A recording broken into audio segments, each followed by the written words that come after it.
কুড়িগ্রামের বন্যা পরিস্থিতির অবনতি হয়েছে এ নিয়ে আরও জানাতে আমাদের সাথে সরাসরি যুক্ত হচ্ছেন সহকর্মী ওয়াহিদুজ্জামান তুহিন। তুহিন, বন্যা পরিস্থিতির অবনতি হয়েছে আমরা বলছি, আমাদের প্রতিবেদনে সেটি দেখলাম। এই মুহূর্তে সেই অবনতির চিত্রটা কেমন দেখতে পাচ্ছেন এবং প্রশাসন কি বলছে, তাদের পক্ষ থেকে কি ধরনের ব্যবস্থা নেওয়া হচ্ছে জানান আমাদের।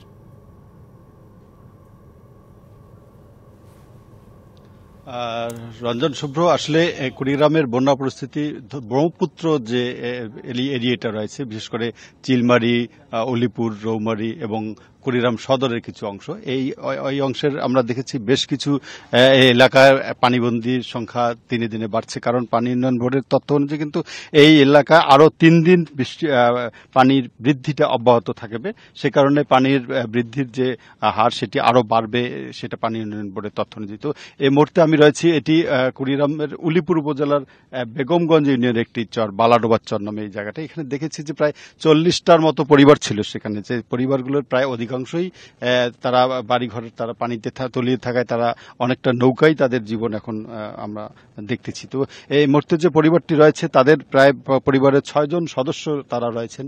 তারা 6 জনেই একটি নৌকার মধ্যেই তাদের পুরোটাই বসবাস, সেখানে রান্না খাওয়া সবকিছুই। আমি তাদের কাছে জানতে চাইবো যে আসলে নৌকায় আপনারা রয়েছেন, তো শুকনো এলাকায় যাননি কেন বা এভাবে কিভাবে রয়েছেন এখানে একটু জানাবেন।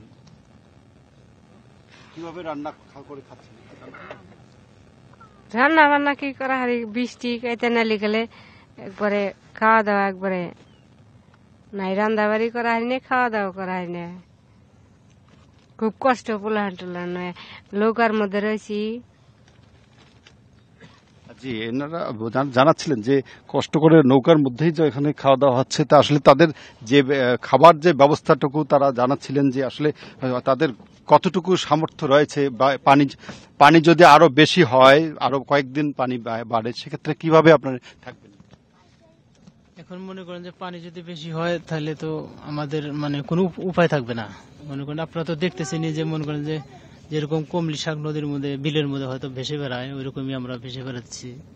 হয়তো তারা পানিতে ভেসে বেড়ায়, আমরা একটু নৌকা অথবা ঘুরায় ভেসে বেড়াচ্ছি, এই তো।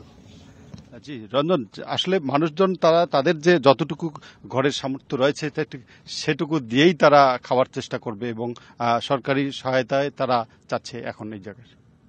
তুহিন, আপনাকে ধন্যবাদ। নগদের কাছে সব গ্রাহকই প্রিয়, তাই তো সারা দেশে ক্যাশ আউট চার্জ সবচেয়ে কম।